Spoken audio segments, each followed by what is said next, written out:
viewers semua, senang sekali hari ini Ayu Ningtyas dapat menjumpai Anda kembali dalam program kesehatan kita, Dokterku, disiarkan langsung dari studio El Sinta TV dan 95,7 FM Fit Radio Semarang. Seperti biasa, selama 1 jam ke depan, kami akan menyajikan informasi seputar kesehatan Anda dengan tema kali ini yang sangat spesial, yaitu mengenai It's Okay to Not Be Okay. Bagi Anda yang ingin bertanya, silakan di 021 2520 666 atau bisa juga kirim pertanyaan ke email kami di dokterkuelsinta@yahoo.co.id.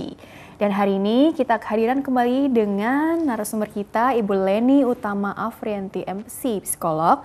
Beliau tentunya psikolog di Rumah Sakit Permata Depok ya. Kita sapa dulu Ibu Leninya yang sudah duduk manis di samping aku ya. Assalamualaikum warahmatullahi wabarakatuh Ibu Leni, apa kabar? Mbak Rini, baik, Alhamdulillah. Alhamdulillah, wow, stunning gitu ya. Oke.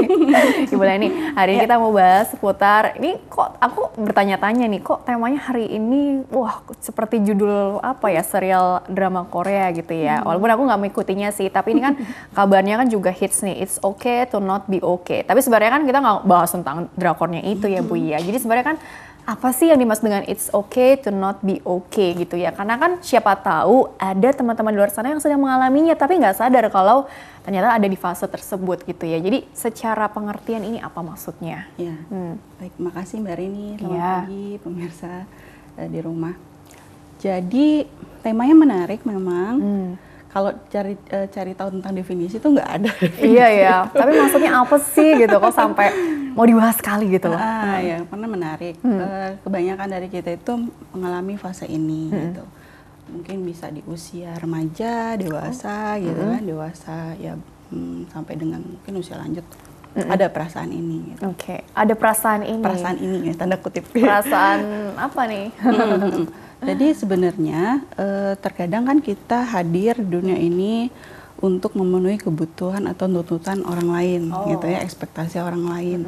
Berharap kita ini baik, gitu ya, punya kedudukan yang tinggi, ya, secara sosial kita dipandang begitu. Tapi pada kenyataannya ada beberapa dari kita, bahkan banyak sekali dari kita yang sebenarnya saya nggak seperti itu loh gitu. Saya nggak seperti anggapan dari teman-teman, saya nggak seperti anggapan dari orang tua misalnya. Jadi ada perasaan yang nggak nyaman. Nah, kita bisa menyebutnya dengan insecure. Gitu ya. Jadi maksudnya insecure nih maksudnya. Iya. Jadi sebenarnya poin kita di sini, bahasan kali ini adalah ya memang sebenarnya nggak apa-apa sih kalau kita ngerasa insecure gitu. Yang penting adalah bagaimana kita bisa mengontrol perasaan itu dan mengendalikannya. Oke, menerima, mengontrol, mengendalikannya gitu ya. Karena semakin kita menolak perasaan atau emosi itu akan semakin merasa terbebani kita gitu ya Bu ya. Oke, tadi kan begini. Jadi sebenarnya poinnya ini nanti akan membahas apa sih insecure itu dan mengapa itu bisa timbul begitu ya. Artinya semua orang bisa saja mengalaminya gitu ya, usia berapapun. Tapi pada prinsipnya begini, kenapa sih mesti ada apa ya, mindset untuk memenuhi ekspektasi orang lain gitu ya. Artinya kan karena ingin merasa diterima oleh lingkungan tadi atau mungkin bagaimana ya, sehingga akan menjadi sangat seru nih bila dibahas gitu Bu. Jadi sebenarnya kalau cerita insecure itu ada 3 jenisnya. Yang pertama karena adanya pernah mengalami atau pengalaman ditolak atau gagal begitu ya. Nah, itu membuat kita nggak nyaman. Misalkan kita ingin masuk kuliah kedokteran gitu ya, ikut SBMPTN atau apa ya sekarang istilahnya, ternyata nggak diterima. Nah, akhirnya muncul perasaan insecure. Merasa gitu gagal, tidak sanggup, tidak mampu begitu ya. Kemudian yang kedua itu perasaan insecure yang berkaitan dengan social anxiety. Jadi ada kecemasan bahwa kita takut dinilai oleh orang lain, gitu ya. Penilaian orang lain terhadap kita itu menjadi negatif, itu hanya anggapan gitu. Hanya anggapan ya. Padahal kan belum tentu orang lain beranggapan seperti itu. Jadi ada social anxiety-nya. Nah, sedangkan yang ketiga itu penyebabnya karena memang ada ekspektasi yang tadi, ekspektasi dari lingkungan. Jadi insecure terhadap anggapan ya terkait dengan perfeksionisnya kita misalnya, ya ingin menjadi yang terbaik, tercantik, ya punya gitu ya? gaji yang besar dan sebagainya. Nah, ini membuat kita insecure. Jadi perasaan perfect itu kalau memang terlalu dalam, itu justru nggak bagus gitu. Oke. Oh, jadi tadi menarik nih. Jadi pertama pernah ada bukan kegagalan sih, tapi perasaan ya ditolak ya, tadi. Pengalaman ya. Jadi di masa lalu nih udah lewat lah ibaratnya gitu ya. Apa? Jadi bentuknya jadi seperti trauma juga. Bisa dibilang trauma atau bukan nih di sini? Iya, bisa sifatnya jadi seperti itu. Oke. Terus yang kedua tadi memang ada cemasnya ini ya. Yang bawaan atau bagaimana sih maksudnya? Ya bisa bawaan juga ya, karena memang jadi ketiga ini sebenarnya saling terkait. Dan yang terakhir tadi ekspektasi lingkungan ini gitu ya. Dan kecenderungan kita untuk perfeksionis. Jadi kadang-kadang keinginan kita untuk saya harus jadi yang terdepan gitu ya, kayak judul ini ya, tagline. Atau saya harus jadi IPK-nya harus baik gitu, harus yang tertinggi di kelas gitu. Aku harus jadi yang tercantik dong, gitu. Ambisius kan istilahnya anak-anak zaman sekarang ambi gitu. Ya, pokoknya yang pokoknya yang positif tapi gitu ya. Nah, itu membuat kita menjadi insecure gitu. Kenapa? Karena kadang merasa kalau itu nggak terpenuhi kan jadi nggak nyaman kan? Iya.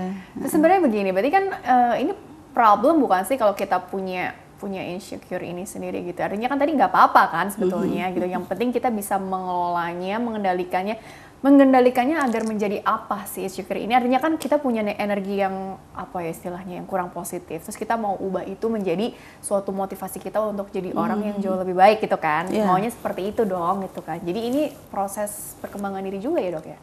Dok lagi, ibu. Jadi sebenarnya kalau boleh dibilang yang namanya insecure itu ada sebenarnya dalam diri kita masing-masing gitu. Coba cek kembali gitu kan. Ada nggak perasaan nggak nyaman? Ibu gitu. masih sering nggak merasa? Ada perasaan itu muncul, ya? tapi how to control it gitu kan. Bagaimana kita mengontrol itu, dan pertama menyadari dulu bahwa oh iya saya merasa tidak nyaman dengan situasi ini gitu. Jadi kalau kita sudah punya sebuah catatan gitu, ketika berhadapan dengan situasi ini ada perasaan tidak nyaman muncul. Kemudian apa yang akan kita lakukan gitu ya, apabila perasaan itu muncul kembali gitu. Atau gitu ketika berada pada situasi itu. Jadi udah mengenal diri sendiri dan tahu cara menghadapinya bagaimana. Iya, gitu ya. Karena kalau misalkan kita nggak bisa kontrol itu, nanti lama-lama perasaan itu akan semakin kuat. Wow, semakin seperti bola salju gitu, numpuk. Ya, apalagi kalau misalnya kita denial ya, dengan kondisi seperti itu, akhirnya itu jadi siklus yang nggak akan berhenti. Seperti lingkaran setan gitu ya, lingkaran syaitan gitu ya.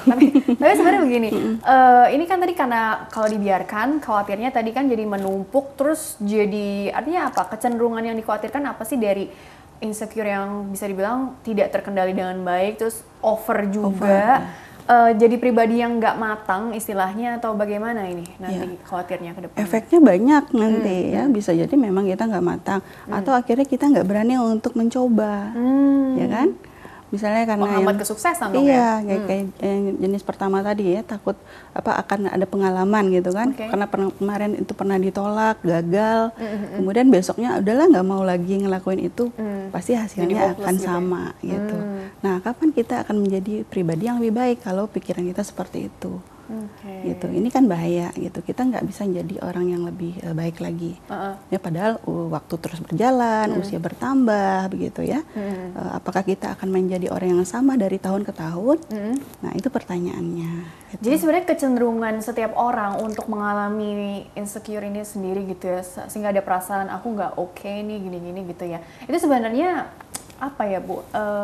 Kita bisa lihat dari yang 3 itu aja, atau memang tadi ada faktor-faktor lain yang ya mungkin kalau di psikologi kan, bagaimana dia dibesarkan pola asuh, atau bagaimana, jadi macam-macam gitu ya. Jadi sebenarnya ketahanan seseorang terhadap emosi itu sendiri gitu untuk mengatasi insecure-nya gitu. Itu dipengaruhi oleh apa saja sih, kan aku nggak paham nih di sini. Ya kan tadi ada 3 jenis. 3 jenis itu pertama kan ada pengalaman tadi ya, pengalaman yang nggak enak atau penolakan. Nah, penolakan ini bisa terjadi sejak awal usia gitu. Ya, penolakan dari orang tua gitu, walaupun mungkin orang tua ada gitu, tapi ketika anak butuh tapi orang tuanya nggak ada misalnya gitu. Jadi dari kecil gitu ya? Iya. Bisa jadi seperti itu, kemudian nggak nyaman gitu kan dengan situasi ini, itu akhirnya terakumulasi menjadi perilaku yang mungkin tidak disadari ketika dewasa gitu kan. kok saya nggak nyaman ya, tapi nggak tahu tuh apa penyebabnya gitu. Ya, jadi kalau banyak sih faktor-faktornya gitu. Salah satu memang karena pola asuh. Jadi sebenarnya kalau dipikir-pikir ini harus di-trace lagi ya. Ini apa sih akar masalahnya? Ya, jadi bisa dibilang tadi kalau mau cari tahu berarti ini apa ada kaitannya dengan alam bawah sadar seseorang, itu kan terlalu jauh ya. Tapi ya, maksudnya tapi memang menarik betul, ya. Teorinya ada. Jadi kalau Sigmund Freud mengatakan bahwa sebenarnya insecure itu semacam ya hal-hal yang manusiawi gitu ya. Nggak mungkin seorang manusia itu nggak merasa insecure. Justru sebenarnya bagus ketika ada insecure itu. Bagus. Artinya dengan ada insecure itu kayak alarm kita bahwa oh ya saya ngerasa nggak nyaman nih gitu. Jadi kita tahu tergerak gitu ya untuk melakukan do something gitu ya for my body misalnya, for myself gitu. Sehingga tahu gitu apa yang harus kita lakukan. Nah, yang bahayanya itu yang misalnya alarmnya nggak hidup gitu loh. Alarmnya mati, kemudian ya sudah kita ngerasa nyaman dengan ketidaknyamanan kita. Waduh, itu. merasa nyaman dengan ketidaknyamanan gitu. Jadi wah PR nih gitu kan. Oke deh, ini menarik ya. Tapi artinya gini, jeda dulu deh, nanti dilanjutkan kembali ya Bu ya obrolannya ya. Baiklah pemirsa, jangan kemana-mana, tetaplah bersama kami. Kami akan kembali sesaat lagi.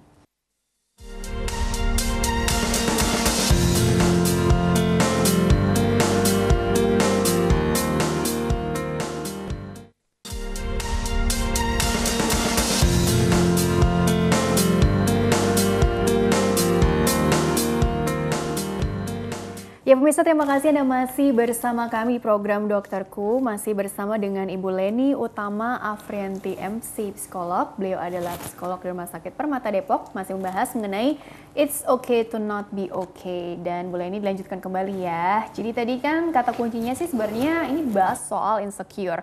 Makanan sehari-hari hampir setiap orang ya, artinya gini, mau diakui atau enggak, pasti deh setiap orang pernah mengalami namanya insecure. Aku pun juga kadang normal, kadang nanti ada datang lagi insecure-nya, padahal harusnya sih nggak begitu ya, tapi kayak seperti aduh di pikiran nih ada aja yang membuat nggak percaya diri lah atau apa gitu, pasti ada aja gitu ya, namanya juga hidup.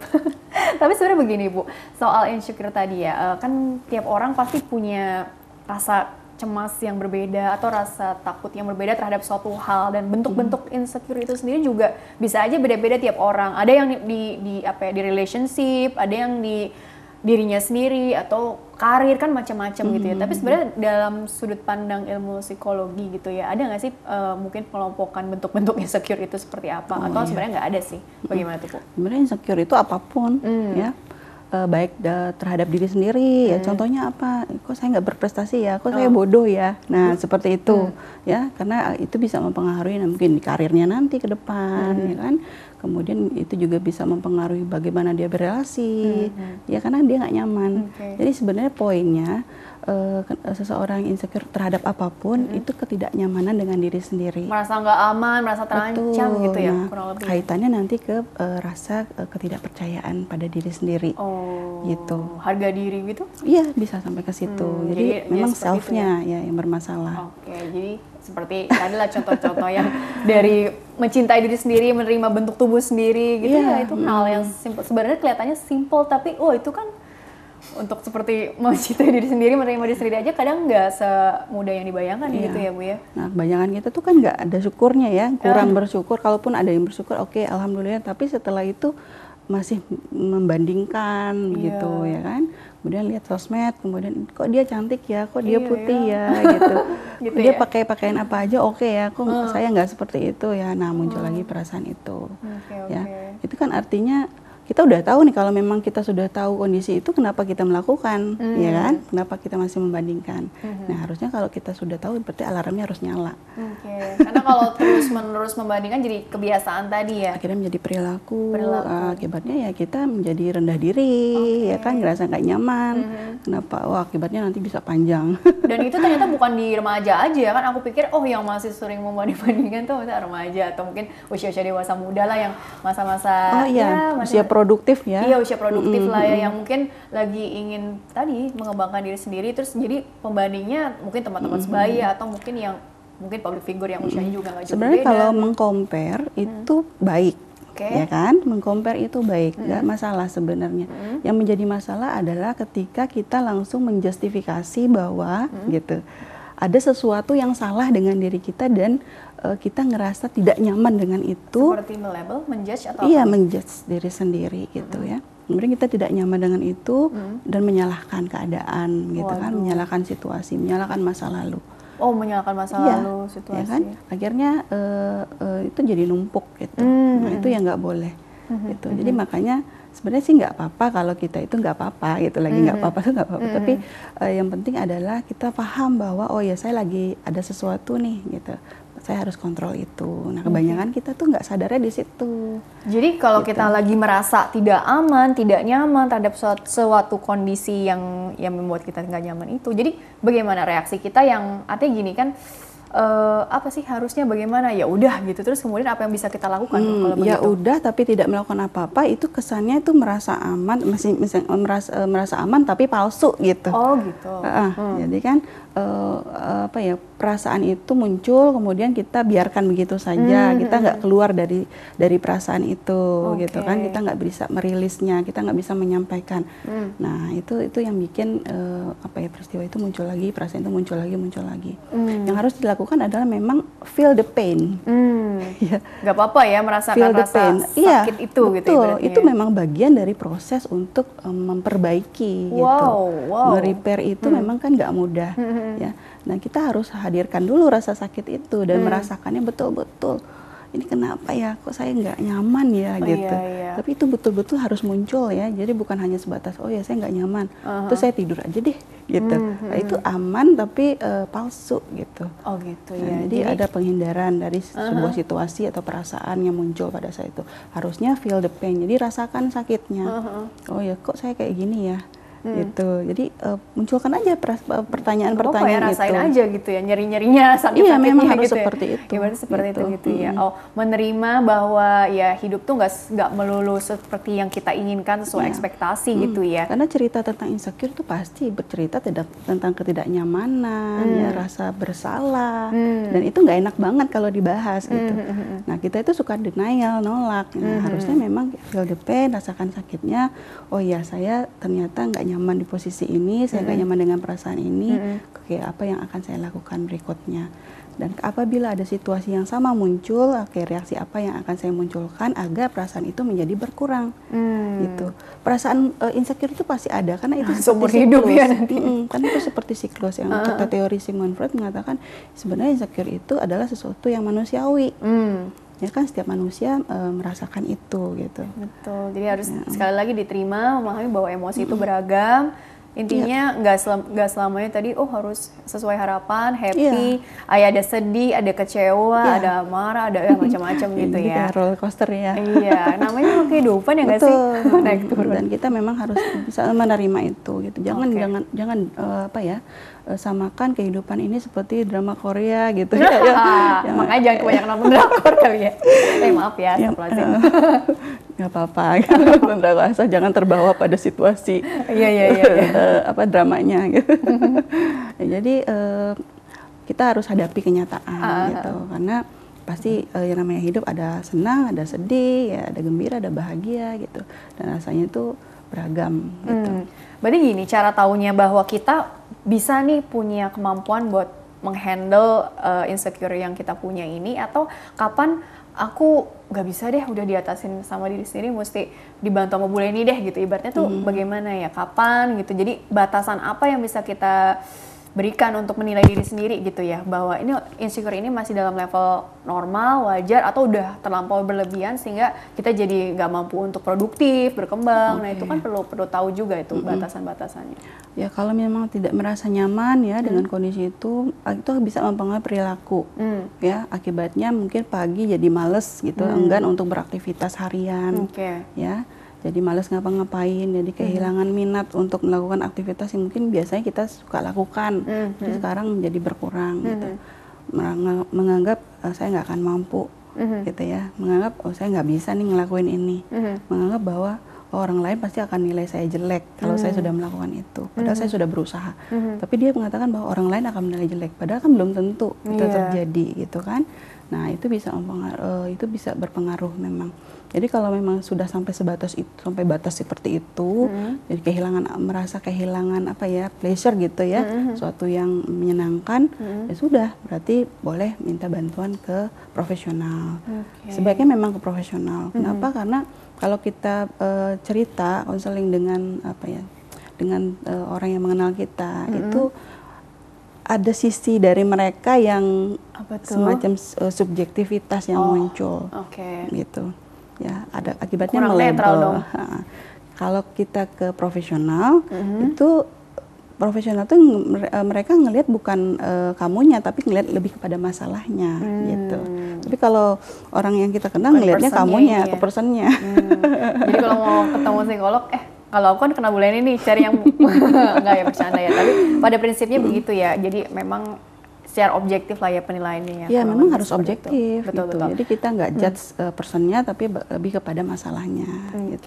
Karena kan tadi kan ini seperti siklus nih, kalau nggak diputus juga, kalau ketemu atau ke-trigger lagi dengan persoalan yang sama, bisa jadi muncul lagi, kan lelah ya. Artinya ini mau sampai kapan sih memelihara yang nggak baik-baik ini gitu ya. Jadi memang ini harus ada kalau ada treatment khususnya nggak sih? Apa lebih ke terapi pikiran tadi, artinya atau perilakunya nanti bisa pelan-pelan jadi berubah juga kalau pikiran kita udah mulai dikendalikan dengan baik, itu bagaimana tuh maksudnya? Kalau insecure-nya kategorinya sudah berat gitu ya, kita ngerasa kita nggak nyaman, betul-betul udah nggak nyaman, mungkin udah jarang mandi bahkan gitu ya, sampai nggak mau mandi dan melakukan aktivitas apapun, ya memang harus ke profesional. Nah kalau profesional itu memang ada terapi khusus, tapi sebaiknya memang diawali dengan kesadaran dulu dari diri sendiri, aware dulu bahwa oh ya, saya mengalami ketidaknyamanan ini gitu. Oke, nggak apa-apa ditulis aja. Kemudian melakukan sesuatu yang kayaknya yang membuat saya tidak nyaman. Jadi bukan hanya dalam pikiran saja, tetapi kita tuliskan. Gitu.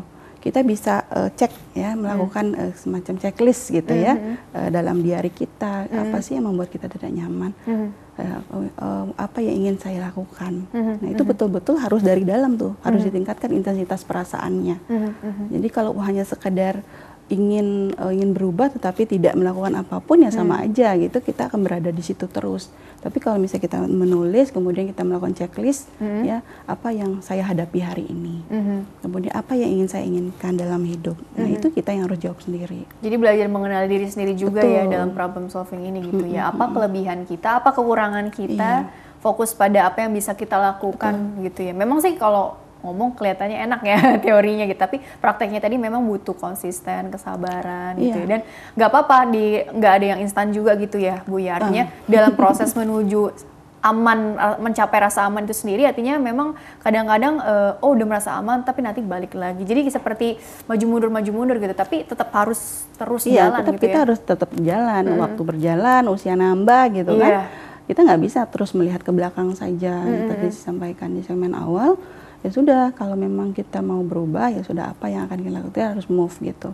Ya, misalkan kalau misalnya pernah melakukan satu hal yang gagal, oke, saya akan mencoba itu.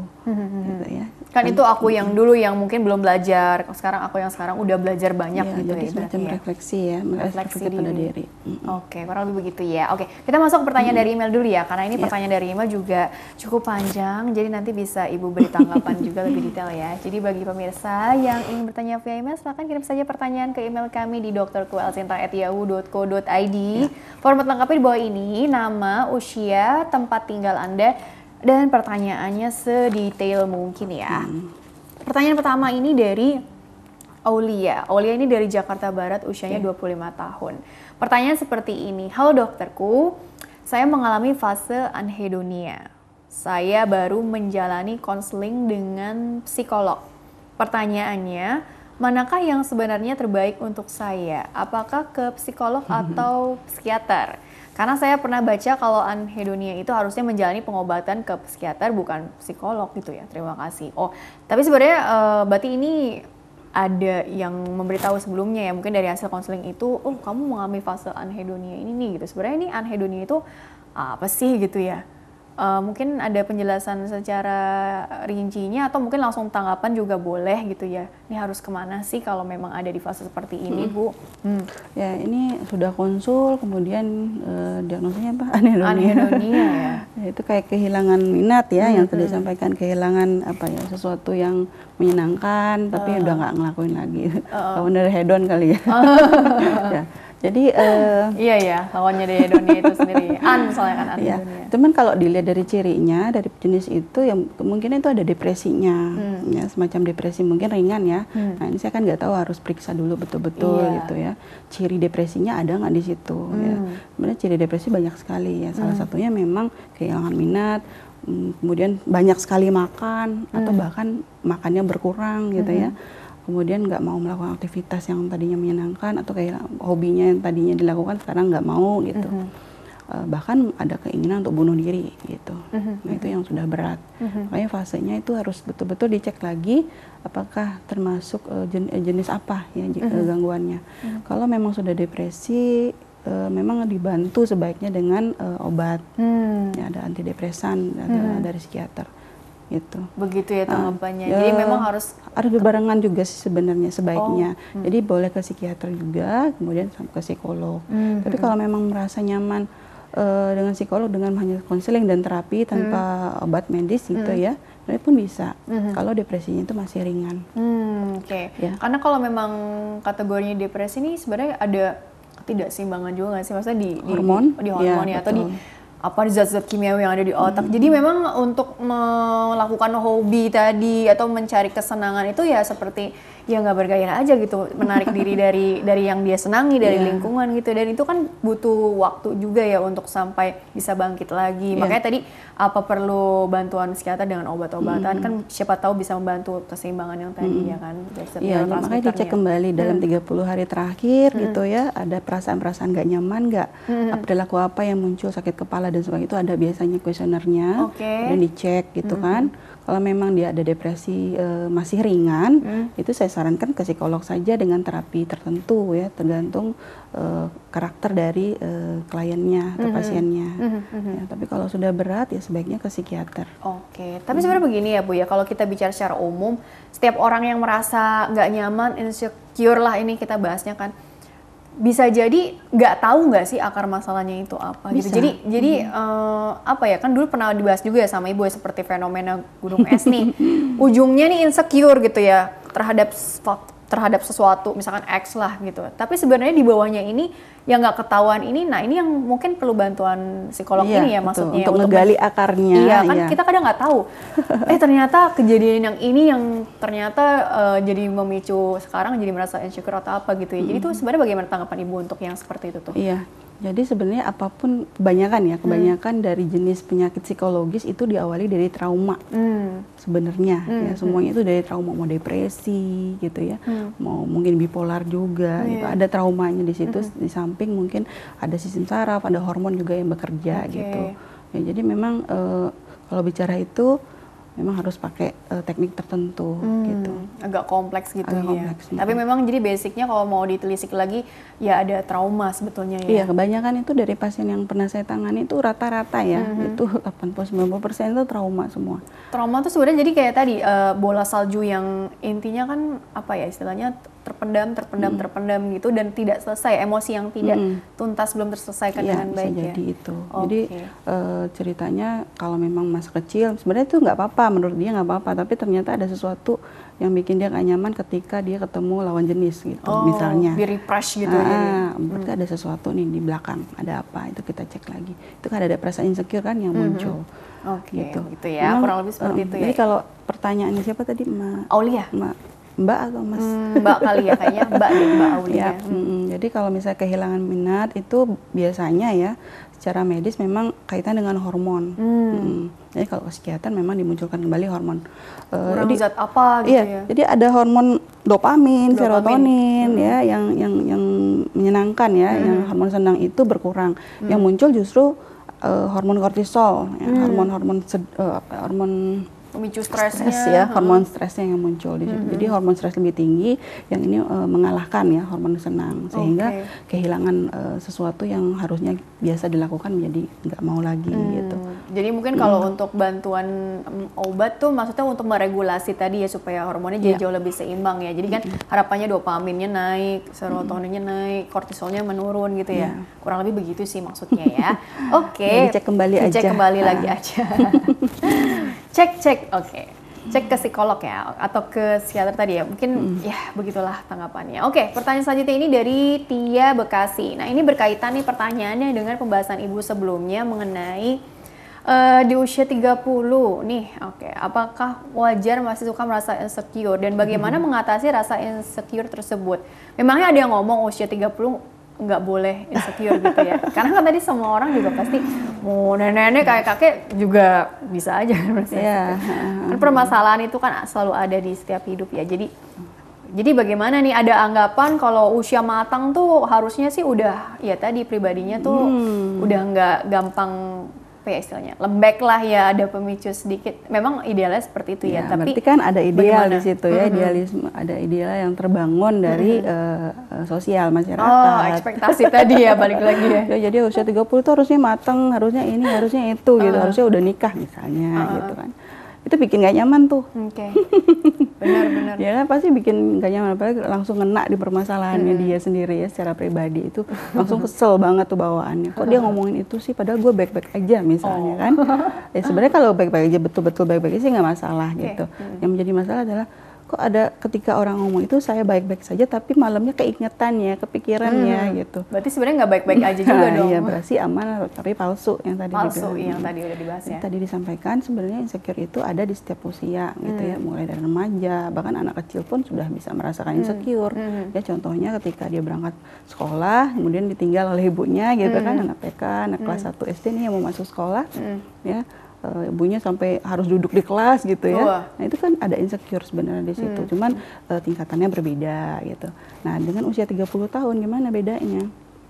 Sebenarnya kalau 30 tahun kan memang sudah dewasa, harusnya idealnya seperti ini gitu ya, harusnya sudah matang. Tapi kalau dia merasa insecure ya sudah terima dulu perasaan itu. Kemudian perasaan insecure-nya di-checklist ya. Apa yang membuat tidak nyaman? Itu harus ditulis tuh. Ada proses identifikasi yang kita lakukan terhadap problem kita sendiri. Jadi yang sebenarnya tahu masalah itu adalah diri kita, ya, bukan orang lain, bukan psikolog, bukan psikiater. Ya. Kita lah menjadi hero gitu untuk kehidupan kita sendiri. Jadi kita lah yang harus menuliskan cerita kita. Gitu. Kita yang melukiskan kisah kita gitu ya. Identifikasi aja. Kemudian kan tadi pertanyaan caranya ya, nah, identifikasi. Kemudian terima gitu ya, rasakan sakitnya, identifikasi. Ya do something gitu. Karena tadi menarik sih adanya anggapan kita ingin membuat senang setiap orang gitu ya, ingin merasa diterima oleh lingkungan sosial gitu ya. Pasti setiap orang pasti akan ada punya kecenderungan ke arah, nggak pasti sih, tapi kebanyakan ya. Betul. Punya kecenderungan ke arah sana, ingin diterima, nggak mau ditolak gitu ya. Karena memang apakah itu tolak ukur aktualisasi diri atau apa gitu, sehingga ini tadi jadi yang 3 hal tadi, yang ada pengalaman trauma sebelumnya pernah ditolak, atau tadi ada social anxieties juga, anxiety, dan juga ada ekspektasi dari lingkungan, perfectionism gitu, itu jadi apa ya, jadi bisa dibilang jadi lumayan jadi akar masalah juga di sini begitu Bu. Ya, jadi semuanya jadi penyebab ya. Jadi apapun itu mulai dari diri, lingkungan, harapan, perfeksionisnya kita membuat kita merasa insecure gitu. Ya sekarang itu balik lagi kan, kita lah yang penulis cerita kita, ya lakukan sesuatu untuk itu. Kalau memang merasa tidak nyaman dan berkelanjutan ya silakan ke profesional. Gitu. Biasanya kalau di profesional nih lebih ke apa sih, lebih ke terapi yang ya, tadi kalau yang psikologis CBT banyak sekali ya terapinya, jenisnya banyak sekali, bervariasi. Tergantung dari level masalahnya juga, dari karakter orangnya itu juga gitu ya.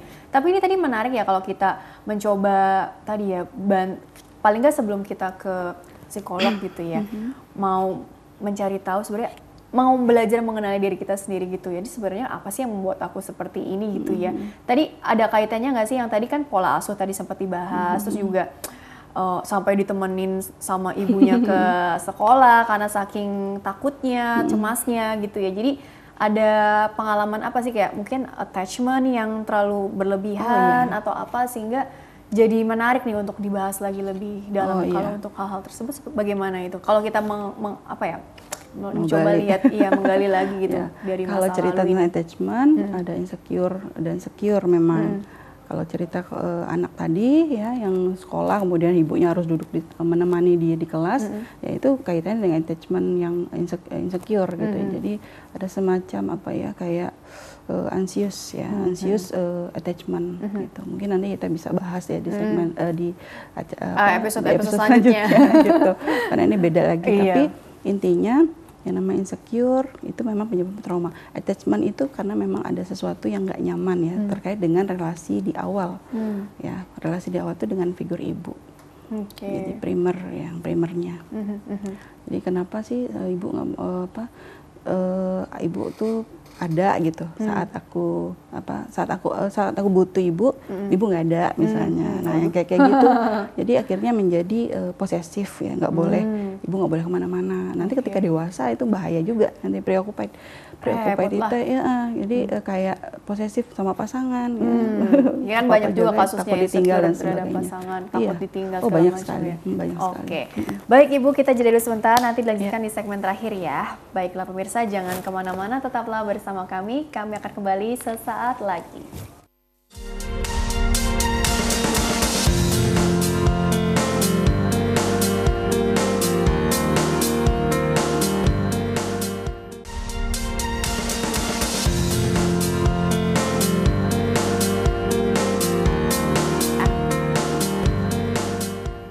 Ya pemirsa, terima kasih Anda masih bersama kami di program Dokterku, masih bersama dengan Ibu Leni Utama Afrianti, MC Psikolog di Rumah Sakit Permata Depok, masih membahas mengenai It's Okay to Not Be Okay. Bersama Ibu Leni, dilanjutkan kembali ya Bu. Jadi begini Bu, oke di penghujung segmen nih, sebelum ke closing statementnya ya, aku mau bertanya bagaimana sih tips dari Ibu sendiri gitu, ada nggak sih gitu yang aku tanya? Mungkin ya teknik-teknik yang kita nggak tahu, yang bisa kita pelajari dan kita terapkan dalam kehidupan kita sehari-hari untuk bukan mengatasi ya, paling nggak meredakan apa tuh, perasaan nggak nyaman, perasaan nggak aman, yang karena apapun lah itu gitu. Jadi ketika insecure datang, kita langsung berusaha untuk mengendalikan emosinya itu dengan cara yang bagaimana. Nah mungkin ada tips-tips tambahan lagi nggak Bu? Iya. Perasaan insecure itu bisa muncul kapanpun, di usia berapapun gitu. Nah kalau untuk remaja sampai ya anak-anak usia yang sudah ngerti kemampuan kognitif udah berkembang, sampai remaja, dewasa, usia sekarang, itu bisa sebenarnya kita belajar mengontrol itu, ya, meredakan yang kata Mbak Rini bilang. Karena insecure itu ya otomatis itu nggak akan bisa hilang, ya kan? Karena itu sebagai alarm kita bahwa oke, saya ada sesuatu apa yang harus saya lakukan, ya. Jadi kalau misalkan perasaan itu muncul, misalnya di tengah keramaian gitu ya, kok saya nggak nyaman ya di tempat ramai. Nah kita sudah lakukan tuh yang tadi checklist tadi, tapi masih ada perasaan itu.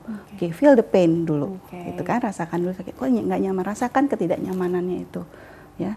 Kalau kita rasakan ketidaknyamanan, nanti kan mindful tuh ada di saat itu. Kita aware kan dengan situasi itu, gitu ya. Kalau kita sudah aware dengan situasi itu, oke, apa yang harus saya lakukan? Langsung positif ya. Jadi ganti pikiran-pikiran tadi ya, yang perasaan juga yang negatif, ganti dengan rational talk gitu, pikiran positif. Itu pikiran yang rasional gitu ya. Ini hanya perasaan saya saja, mereka tidak menjudge saya ya, walaupun saya ada di keramaian, saya baik-baik saja. Gitu. Jadi ya. itu harus dilontarkan. Seperti afirmasi aja dong. Misalnya itu cuma pikiran aja gitu kan, cuma pikiran aja gitu ya. I'm fine. Tapi betul-betul itu dihayati ya, dihayati betul gitu. Karena kalau hanya sekedar kata-kata tapi tidak ada penghayatannya minim atau kurang, ya sama aja. Jadi kayak rasa aman tapi palsu gitu. Ya, jadi memang kita ganti pikiran yang negatif tadi, perasaan negatif tadi dengan sesuatu yang rasional. Pikiran rasional itu bisa mempengaruhi emosi, ya, emosi mempengaruhi tindakan kita. Dan kalaupun memang ada yang pendapat atau pandangan orang lain yang nggak sesuai dengan apa yang kita harapkan ya, kan tadi balik lagi kita nggak bisa menyenangkan semua orang gitu ya. Jadi kita harus menerima itu juga gitu ya, nggak memaksakan harus semua orang menyukai kita gitu ya. Jadi intinya tadi yang perfectionism itu ya tadi. Iya, itu kan secure terhadap sesuatu yang perfect kan. Itu juga nggak boleh tuh kayak gitu, gitu ya. Jadi kalau misalnya ada anggapan kita harus menjadi yang agar orang lain menganggap kita ada gitu ya, agar kita eksis dan sebagainya. Nah itu menjadi negatif sebenarnya. Jadi ya sudah, lakukan saja. Oh ya, memang tidak ada sesuatu yang sempurna. Itu memang harus diafirmasi dan poinnya itu di aware-nya dan acceptance-nya. Itu kuncinya. Jadi tadi kuncinya di situ. Mindfulness gitu ya. Dan feel the pain dulu. Feel the pain, ya rasakan, ya rasakan sakit. Oh ya, saya nggak nyaman. Kalau misalnya anak IPK misalnya, IPK-nya turun misalnya kan, padahal masih 3 nih, tapi dari semester lalu turun jadi 3,00, tadinya 3,50, jauh tuh. Oh, jauh amat turunnya ini. Ada mata kuliah yang kenapa nih? Sedih banget. Jadi kemarin itu dapat, jadi kita membandingkan. Oke, nggak apa-apa, membandingkan nggak masalah, itu bagus sebenarnya. Berarti kita jadi pembelajaran kan. Oh ya, ada apa dengan kemarin dan hari ini gitu ya. Kemarin saya mungkin belajarnya lebih giat.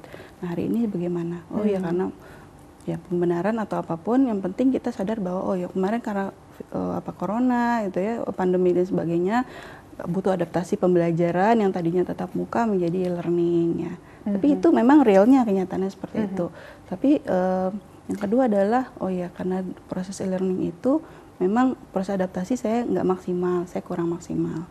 Oke, next masih ada semester berikutnya, saya sudah mulai terbiasa dengan kondisi ini gitu, dan saya akan lebih baik gitu. Oke, jadi begitu ya. Jadi kita tidak salahkan masa lalu ya, tidak masalahkan hari ini. Jadi kita lebih fokus kepada apa yang harus saya lakukan gitu. Oke, begitu ya. Ibu kan waktunya juga terbatas ya. Jadi kesimpulannya langsung ngecek ya.